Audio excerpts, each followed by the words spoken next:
તો આજે અઠવાડિયાનું પહેલું ટ્રેડિંગ સેશન અને એક સારી મજબૂતી સાથેનું ક્લોઝિંગ આજના દિવસે જોવા મળ્યું છે। જુઓ, શુક્રવારે ઇઝરાયલ ઈરાન વચ્ચેના ચિંતાઓ બાદ જે ઘટાડો આવ્યો હતો તે બાદ આજે આપણને થોડીક તેજી જોવા મળી છે। જો કે તો પણ આજે લગભગ 1.8% તેજી આવી। નિફ્ટી 25,000ની નીચે 24,950 પર બંધ થયો છે। સેન્સેક્સમાં એક 650 પોઈન્ટથી વધુની તેજી જોવા મળી। નિફ્ટી બેંક આજે તમને 56,000ની નજીક આવીને બંધ થતો જોવા મળ્યો છે, એક સારી 400 પોઈન્ટની તેજી સાથે।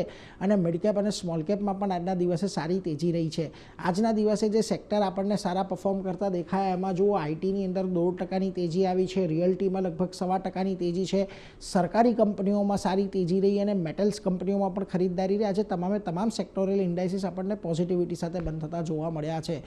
નિફ્ટીના ફ્રન્ટ પરથી તમને એચડીએફસી લાઈફ, એસબીઆઈ લાઈફ, આ બંનેમાં એક સારી તેજી જોવા મળી। આ ઉપરાંત અલ્ટ્રાટેક સિમેન્ટમાં એક ખરીદદારી રહી અને બીઈએલમાં એક જોરદાર તેજી આવી અને 400ની ઉપર આજે કાઉન્ટર આપણને બંધ થતું જોવા મળ્યું છે। જ્યાં આગળ ઘટાડો રહ્યો ત્યાં આગળ ટાટા મોટર્સ મહત્વનું હતું, જેએલઆરનું ગાઈડન્સ થોડુંક નબળું રહ્યું, જેને લઈને આજે વેચવાલી આવી। આ ઉપરાંત તમને doctor Reddy, Sun Pharma, Adani પોર્ટમાં પણ આજે ઘટાડો જોવા મળ્યો છે।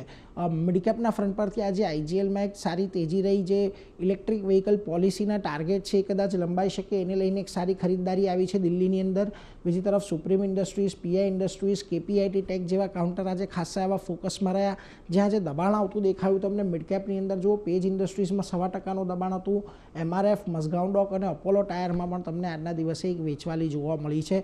ઓવરઓલ અત્યારે બજારની અંદર એક સારી તેજી આવી છે, પરંતુ આપણા નિષ્ણાંતો હજી પણ થોડીક ચિંતા દર્શાવી રહ્યા છે, કારણ કે 25,150 પાસે અહીંયાથી એક રેઝિસ્ટન્સ છે, એટલે અત્યારે તો આપણે ઘટાડે ખરીદદારીની જ સલાહ બનતી દેખાઈ રહી છે।